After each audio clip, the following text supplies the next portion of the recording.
Welcome back to the EDgun Leshiy channel. Today we're focusing on huge calibers for small nuisance critters.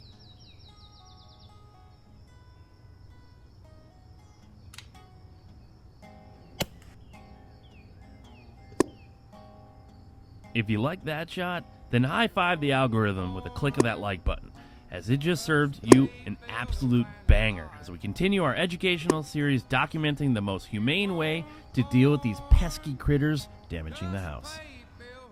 The 9mm polymags hit like a frying pan out of my Leshiy 2, and just because these guys cause thousands of dollars in damage, I want it to be quick and painless.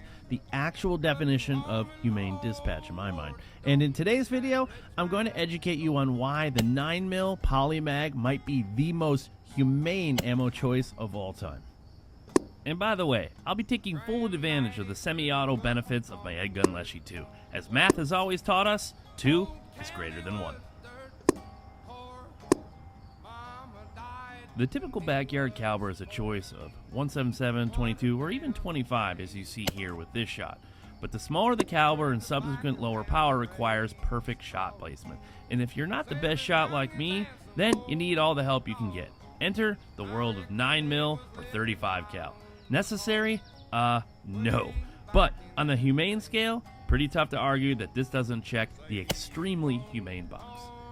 By the way, if you're new here, this table for one allows me to bring them to a safe location where I can ensure not only a humane dispatch, but a safe one to boot with this solid backstop. And while graphic, it's important, in my humble opinion, to help educate you all on exactly what I consider humane, and this is why I have these cameras downrange. I think I did myself a favor on that last one by being just a little slow on that double tap. But on the larger the two house heaters, double taps are easy. So how about a triple tap? Also, kind of note, I'm not saying it's 9mm or nothing, or that other guns or other calibers aren't viable options. In fact, let me tell you a little bit about a new one that I just set up. The Air Max crate is one of the coolest little bullpups, and if you're like me, that you probably never heard of. And like its little sister, the Catran SC that I showcased about a month ago, I'm in love with this little thing. The gun comes in 3 lengths. The standard, which has a 400mm CZ barrel and 300cc bottle. The long, which is the one I have, has a 520mm CZ barrel and a 580cc bottle. And then the X, with its 700mm CZ barrel and giant 700cc bottle. The gun is super comfortable to shoot, which can be a challenge for these small, compact bullpups.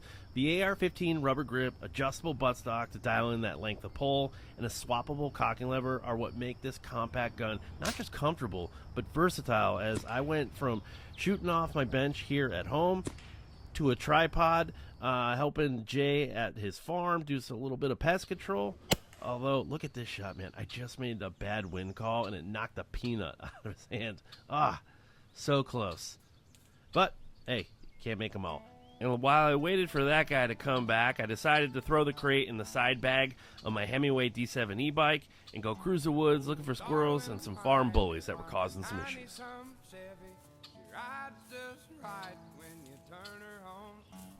In the woods, I'm running it with just the OEM baffles to keep it super short and light, but this last piece on it is threaded, so you can easily spin on your choice of suppressor if you need to be nefarious.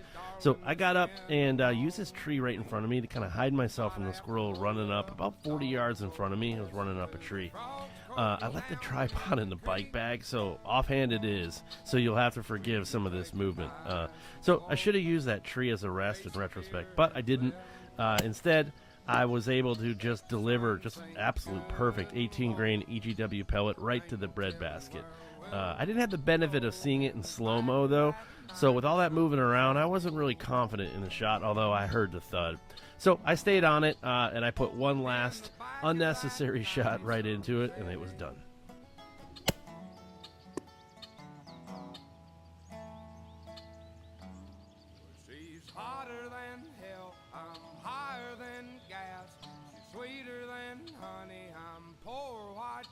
I dropped the bag and gun and went to go retrieve it, and then made my way back to the bike to cross the farm and make my way over to the other side to a small pond that was just infested with snapping turtles. The big ones were using traps, But these small ones, they still use logs to rest. So I helped this guy take a more permanent pond nap. My buddy lost about $10,000 in fish that he had stocked, along with this pond's ecosystem just being turned upside down by these terrorists. So before you wet your pants about decapitating a turtle, take a deep breath. These guys are dicks. Between the externally adjustable Huma Reg, CZ barrel, and top-notch 2-stage adjustable trigger, these crates, man, these things are shooters.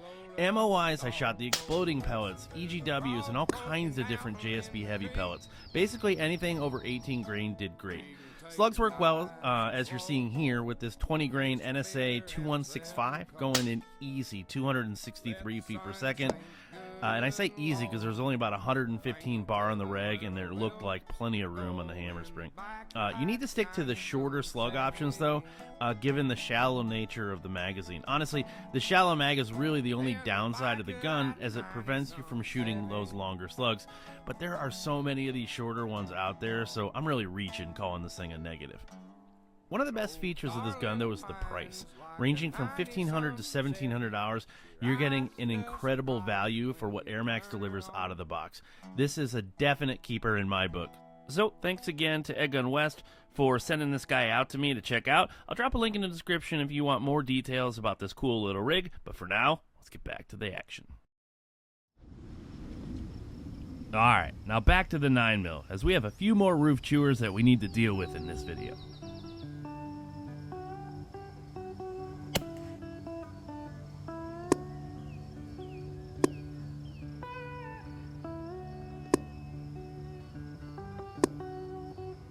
Lately, they've been coming in groups, and as you can see, the second one come up just as his buddy takes a dirt nap. It's like a never-ending walkway of squirrels over here, a true infestation.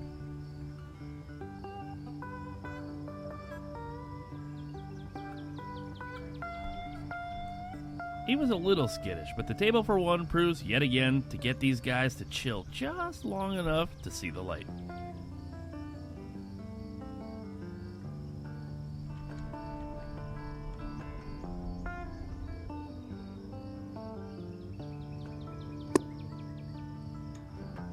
This guy had some bubble gum stuck to its dome as it made its way down to his cuddle buddy, already in deep REM sleep.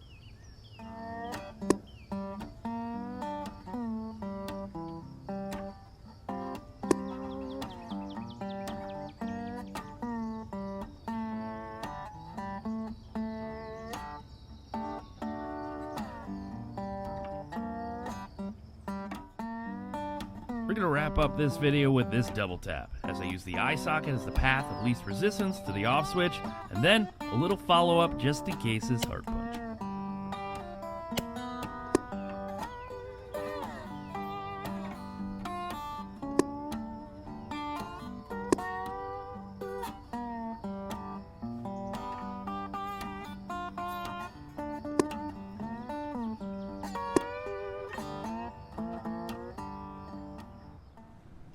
If you like shots like this, you should probably watch this video next.